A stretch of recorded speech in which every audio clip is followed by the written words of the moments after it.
Literatura brasileira. Textos literários em meio eletrônico. A ideia de Ezequiel Maia, de Machado de Assis. Edição de referência, Obra completa, de Machado de Assis, volume I, Nova Aguilar, Rio de Janeiro, 1994. A ideia de Ezequiel Maia era achar um mecanismo que lhe permitisse rasgar o véu ou revestimento ilusório que dá o aspecto material às coisas. Ezequiel era idealista, negava abertamente a existência dos corpos. Corpo era uma ilusão do espírito, necessária aos fins práticos da vida, mas despida da menor parcela de realidade. Em vão os amigos lhe ofereciam finas viandas, mulheres deleitosas, e lhe pediam que negasse, se podia, a realidade de tão excelentes coisas. Ele lastimava, comendo, a ilusão da comida, lastimava-se a si mesmo, quando tinha ante si os braços magníficos de uma senhora. Tudo concepção do espírito, nada era nada. Esse mesmo nome de Maia não o tomou ele, senão como um símbolo. Primitivamente, chamava-se Nóbrega, mas achou que os hindus celebram uma deusa, mãe das ilusões, a que dão o nome de Maia, e tanto bastou para que trocasse por ele o apelido de família. A opinião dos amigos e parentes era que este homem tinha juízo a juros naquele banco invisível, que nunca paga os juros, e, quando pode, guarda o capital. Parece que sim, parece também que ele não tocou de um salto fundo do abismo, mas escorregando, indo de uma restauração da cabala para outra da astrologia à quiromancia, da quiromancia à charada, da charada ao espiritismo, do espiritismo ao niilismo idealista. Era inteligente e lido, formara-se em matemáticas, e os professores desta ciência diziam que ele a conhecia como gente.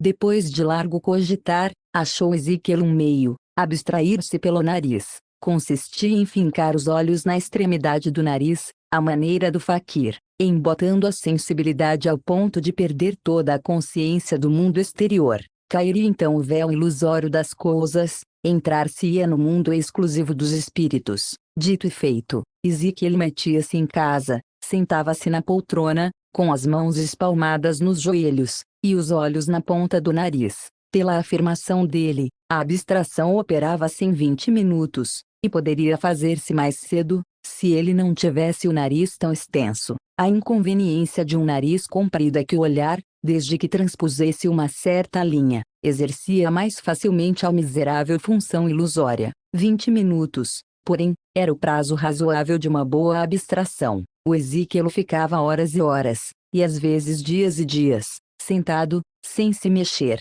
sem ver nem ouvir, e a família, um irmão e duas sobrinhas, preferia deixá-lo assim. A acordá-lo, não se cansaria, ao menos, na perpétua agitação do costume. Uma vez abstrato, dizia ele aos parentes e familiares, liberto-me da ilusão dos sentidos. A aparência da realidade extingue-se, como se não fosse mais do que um fumo sutil, evaporado pela substância das coisas. Não há então corpos, em texto com os espíritos, penetro-os, revolvo-os, congrego-me, transfundo-me neles. Não sonhaste a noite passada comigo, Micota?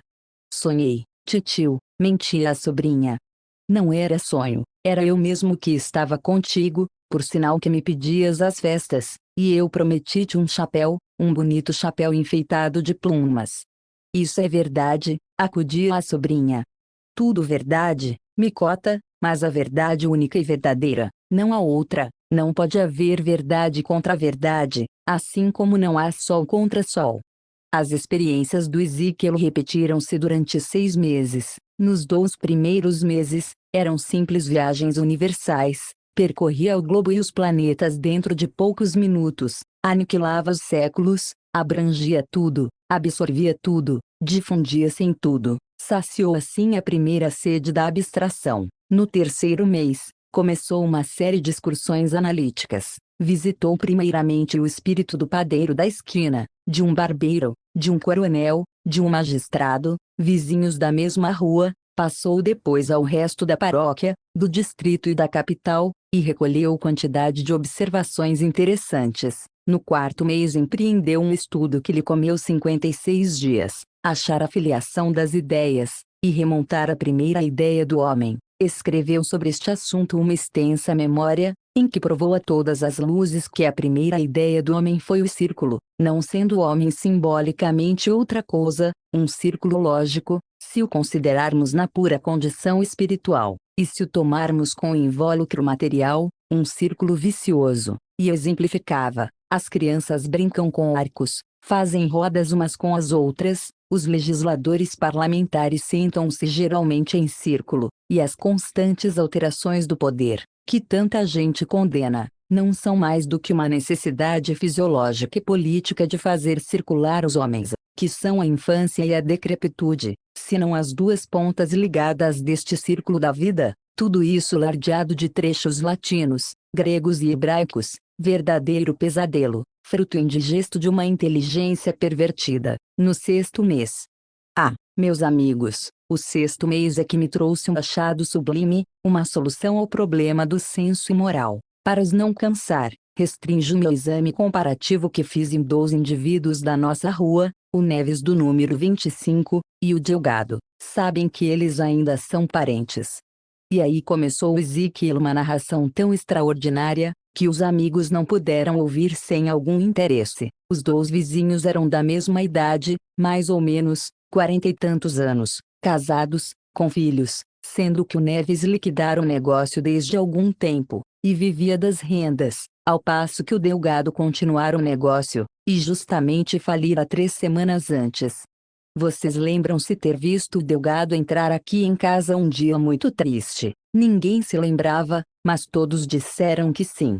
Desconfiei do negócio, continuou Ezequiel, abstraí-me, e fui direito a ele. Achei a consciência agitada, gemendo, contorcendo-se, perguntei-lhe o que era, se tinha praticado alguma morte, e respondeu-me que não praticara morte nem roubo, mas espancara a mulher, metera-lhe as mãos na cara, sem motivo, por um assomo de cólera passageira, disse-lhe, e uma vez que façam as pazes, estão feitas. Acudiu ele, Zeferina perdoou-me tudo, chorando. Ah, doutor, é uma santa mulher, é então, mas não posso esquecer que lhe dei, não me perdoo isto, sei que foi na cegueira da raiva, mas não posso perdoar-me, não posso, e a consciência tornou a doer-lhe, como a princípio, inquieta, convulsa. Dá cá aquele livro, Micota. Micota trouxe-lhe o livro, um livro manuscrito, em folio, capa de couro escuro e lavrado. O Ezequiel abriu na página 140, onde o nome do Delgado estava escrito com esta nota: este homem possui o senso imoral. Escrevera a nota, logo depois daquele episódio, e todas as experiências futuras não vieram senão confirmar-lhe a primeira observação. Sim, ele tem o senso imoral, continuou Ezequiel. Vocês vão ver se me enganei. Dias depois, tendo-me abstraído, fui logo a ele, e achei-o na maior agitação. Adivinho, disse-lhe, houve outra expansão muscular, outra correção. Não me respondeu nada, a consciência mordia-se toda, presa de um furor extraordinário, como se apaziguasse de quando em quando. Aproveitei os intervalos para teimar com ele. Disse-me então que jurara falso para salvar um amigo, ato de covardia e de impiedade. Para atenuá-lo, lembrava-se dos tormentos da véspera, da luta que sustentara antes de jazer a promessa de ir jurar falso, recordava também a amizade antiga ao interessado, os favores recebidos, uns de recomendação, outros de amparo, alguns de dinheiro, advertia na obrigação de retribuir os benefícios, na ridicularia de uma gratidão teórica, sentimental, e nada mais. Quando ele amontava essas razões de justificação ou desculpa, é que a consciência parecia tranquila, mas, de repente, todo o castelo voava a um piparote desta palavra: não devias ter jurado falso, e a consciência revolvia-se, frenética, desvairada, até que a própria fadiga lhe trazia algum descanso. Ezequiel referiu ainda outros casos. Contou que o Delgado, por sugestões de momento, faltara algumas vezes à verdade, e que, a cada mentira, a consciência raivosa dava sopapos em si mesma. Enfim, teve o desastre comercial, e faliu. O sócio, para abrandar a inclemência dos fados, propôs-lhe um arranjo de escrituração. Delgado recusou a pés juntos. Era roubar os credores, não devia fazê-lo. Debalde o sócio lhe demonstrava que não era roubar os credores, mas resguardar a família, Coisa diferente. Delgado abanou a cabeça. Não e não. Preferia ficar pobre, miserável, mas honrado. Onde houvesse um recanto de cortiço e um pedaço de carne seca, podia viver. Demais. Tinha braços. Vieram as lágrimas da mulher, que lhe não pediu nada, mas trouxe as lágrimas e os filhos. Nem ao menos as crianças vieram chorando. Não, senhor. Vieram alegres, rindo, pulando muito, sublinhando assim a crueldade da fortuna. E o sócio, ardilosamente ao ouvido: ora vamos, veja você se é lícito trair a confiança destes inocentes. Veja-se. Delgado afrouxou e cedeu.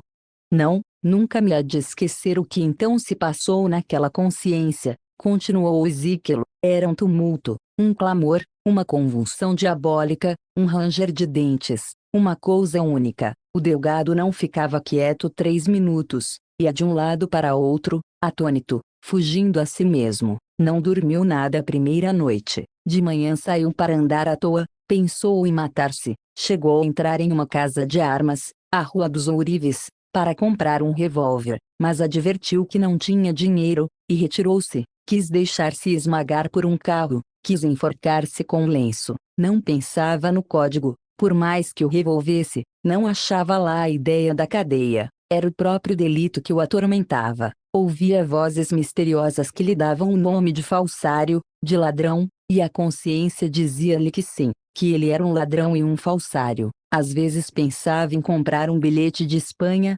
tirar a sorte grande, convocar os credores, confessar tudo, e pagar-lhes integralmente, com juro, um juro alto, muito alto, para puni-lo do crime. Mas a consciência replicava logo que era um sofisma, que os credores seriam pagos. É verdade, mas só os credores. O ato ficava intacto. Queimasse ele os livros e dispersasse as cinzas ao vento, era a mesma coisa, o crime subsistia. Assim passou 3 noites, 3 noites cruéis, até que no 4º dia, de manhã, resolveu ir ter com o Neves e revelar-lhe tudo. Descanse, titio, disse-lhe uma das sobrinhas, assustada com o fulgor dos olhos do Ezequiel.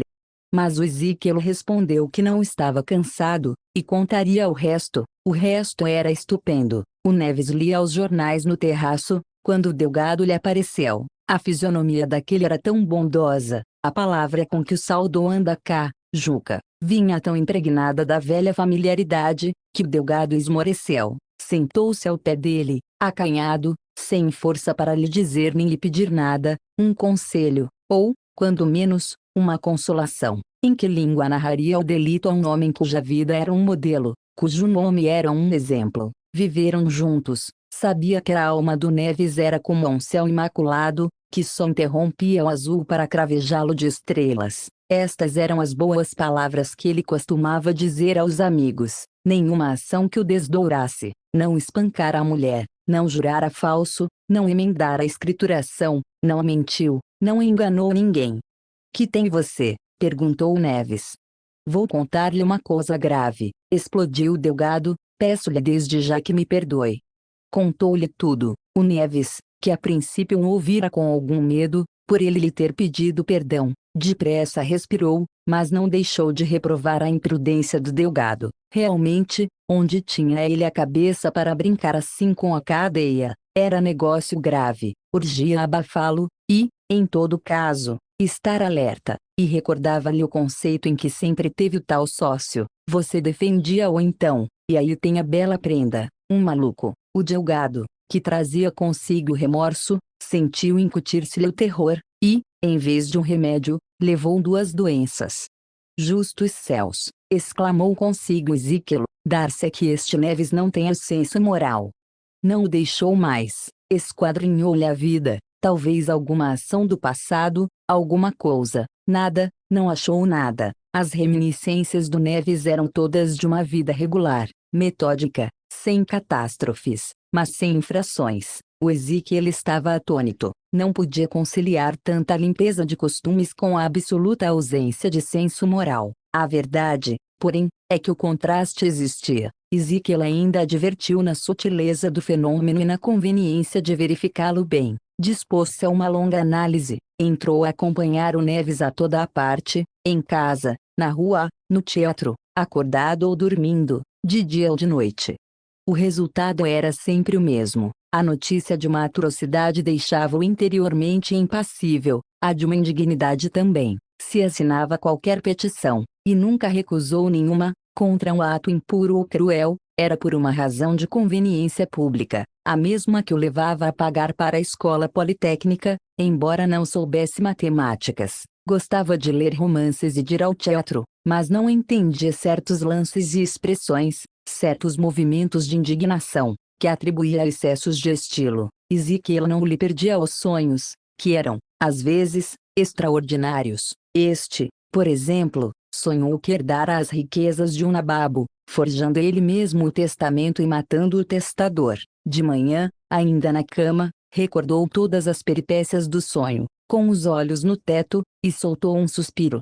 Um dia, um fâmulo do Neves, andando na rua, viu cair uma carteira do bolso de um homem, que caminhava diante dele, apanhou-a e guardou-a. De noite, porém, surgiu-lhe este caso de consciência: se um caído era o mesmo que um achado. Referiu o negócio ao Neves, que lhe perguntou, antes de tudo, se o homem vira cair a carteira. Sabendo que não, levantou os ombros. Mas, conquanto o fâmulo fosse grande amigo dele, o Neves arrependeu-se do gesto, e, no dia seguinte, comendou-lhe a entrega da carteira. Eis as circunstâncias do caso. Indo de Ban, o condutor esqueceu-se de lhe pedir a passagem. Neves, que sabia o valor do dinheiro, saboreou mentalmente esses 200 réis caídos, mas advertiu que algum passageiro poderia ter notado a falta, e, ostensivamente, por cima da cabeça de outros, deu a moeda ao condutor. Uma ideia traz outra. Neves lembrou-se que alguém podia ter visto cair a carteira e apanhá-lo fâmulo, foi a este, e compeliu-o a anunciar o achado. A consideração pública, Bernardo, disse ele, é a carteira que nunca se deve perder. Ezequiel notou que este adágio popular, ladrão que furta a ladrão tem 100 anos de perdão, estava incrustado na consciência do Neves, e parecia até inventado por ele. Foi o único sentimento de horror ao crime, que lhe achou, mas, analisando, descobriu que não era senão um sentimento de desforra contra o segundo roubado, o aplauso do logro, uma consolação no prejuízo, um antegosto do castigo que deve receber todo aquele que mete a mão na algibeira dos outros. Realmente, um tal contraste era de ensandecer ao homem mais ajuizado do universo. O Ezequiel fez essa mesma reflexão aos amigos e parentes, acrescentou que jurara aos seus deuses achar a razão do contraste, ou suicidar-se, sim, ou morreria, ou daria ao mundo civilizado a explicação de um fenômeno tão estupendo como a contradição da consciência do Neves com as suas ações exteriores. Enquanto ele falava assim, os olhos chamejavam muito. Micota, a um sinal do pai, foi buscar à janela uma das quartinhas d'água, que ali estavam ao fresco, e trouxe a Ezequiel. Profundo Ezequiel, tudo entendeu, mas aceitou a água, bebeu 2 ou 3 goles, e sorriu para a sobrinha, e continuou dizendo que sim, senhor, que acharia a razão, que a formularia em um livro de 300 páginas. 300 páginas, estão ouvindo, um livro grosso assim. E estendia 3 dedos. Depois de escrever um livro, 300 páginas, com estampas, uma fotografia da consciência do Neves e outra das suas ações. Jurava que ia mandar o livro a todas as academias do universo, com esta conclusão em forma de epígrafe: há virtualmente um pequeno número de gatunos, que nunca furtaram um par de sapatos. Coitado, diziam os amigos descendo as escadas, um homem de tanto talento. Núcleo Pesquisas em Informática, Literatura e Linguística,